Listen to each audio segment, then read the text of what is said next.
Assalamualaikum warahmatullahi wabarakatuh. Perkenalkan, nama saya Mirzini Bresbaceta dengan nomor NIM 70, Prodi Biologi, UIN Sunan Kalijaga, Yogyakarta. Untuk memenuhi tugas ujian akhir semester mata kuliah Ulumul Quran, di sini saya akan mereview sebuah buku dengan judul Islam dan Evolusi, karya Sohaib Ahmad Malik. Berikut identitas buku Islam dan Evolusi. Buku ini diterbitkan pada tahun 2023 oleh Rini Islam dengan jumlah halaman 516 halaman dan ukuran 15 x 23 cm. Memasuki bab 1, bab ini memberikan pengantar mendalam tentang teori evolusi dari sudut pandang ilmiah, di mana penulis menjelaskan sejarah perkembangan teori evolusi dimulai dari teori Darwin hingga sumaksi modern dalam biologi evolusi. Sohaib Ahmad Malik juga menyoroti bukti-bukti ilmiah utama untuk evolusi seperti fosil, kesamaan genetik, dan seleksi alam. Pada bab 2, bab ini mengeksplorasi bagaimana teori evolusi diterima atau ditolak dalam komunitas muslim.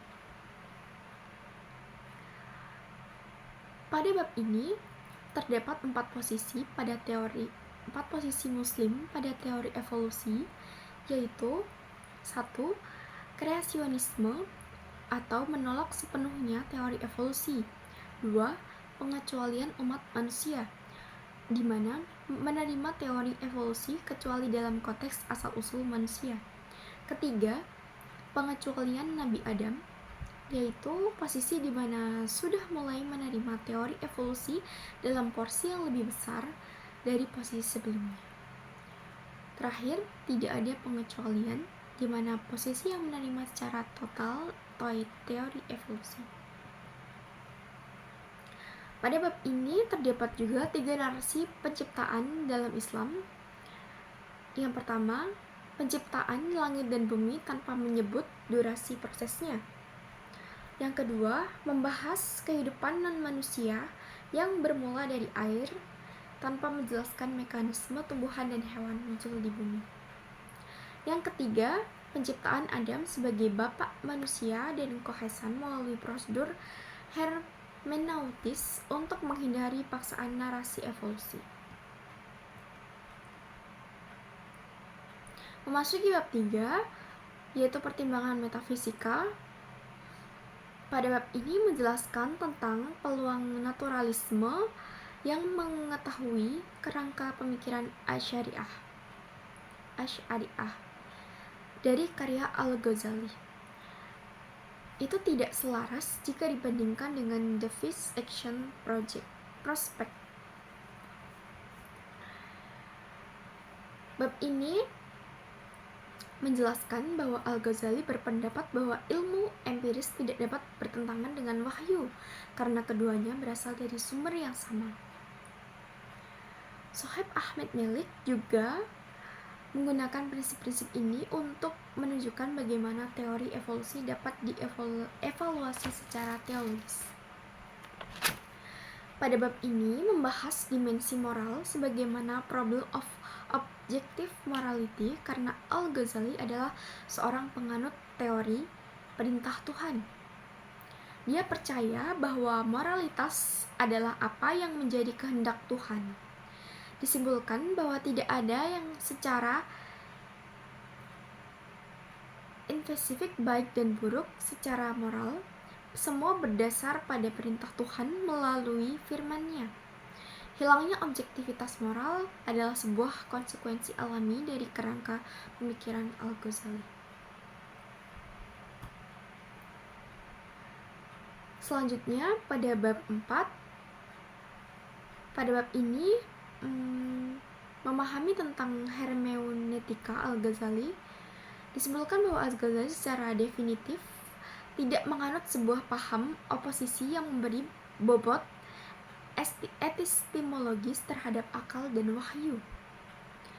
Al-Ghazali mengklarifikasi bahwa ketika sebuah posisi muncul konflik, maka tidak seharusnya seseorang menekuk nas agar sesuai keinginan orang tersebut.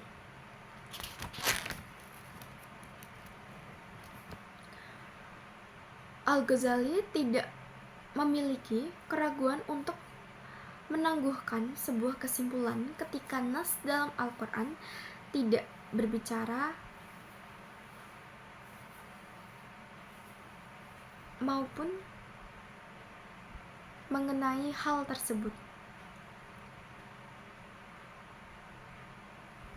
Pemahaman mengenai hadis dapat membantu kita mengetahui apa saja hadis yang digunakan Imam Al-Ghazali dalam bidang referensi.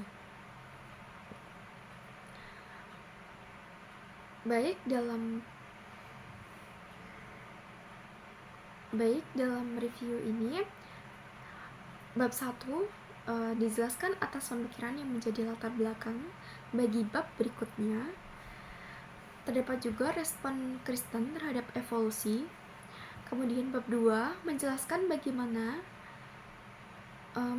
bagian pertama kitab suci agama Islam dan evolusi. Terdapat juga pendapat Muslim tentang evolusi dan teks lama dengan topeng baru atau kekeliruan memahami teks-teks klasik Islam seputar evolusi. Pada bab 3 menyoroti berbagai ayat Al-Quran dan hadis yang digunakan dalam melihat fenomena alam perspektif Islam. Kemudian pada bab 4 kita dapat melihat berbagai macam klasifikasi yang dapat membantu pembahasan mengenai evolusi. Kelebihan buku ini ialah pembahasan tentang sains, evolusi, dan aspek pemikiran yang cukup mendalam, kerangka Al-Ghazali yang relevan, penyajian spektrum pandangan Muslim, penerapan hermeneutika yang inklusif, dan gaya penulisan yang sistematis. Terdapat juga kekurangan buku, yaitu terlalu akademis untuk pembaca awam, kurangnya pembahasan detail tentang implikasi praktis, dan tantangan untuk dialog interdisipliner. Sehingga untuk membaca buku ini butuh pemahaman yang cukup untuk memahami isi dari buku ini. Berikut review yang dapat saya sampaikan tentang buku Islam dan Evolusi karya Sohaib Hamid Malik ini. Mohon maaf bila ada salah kata yang saya ucapkan terkait review buku ini. Terima kasih. Assalamualaikum warahmatullahi wabarakatuh.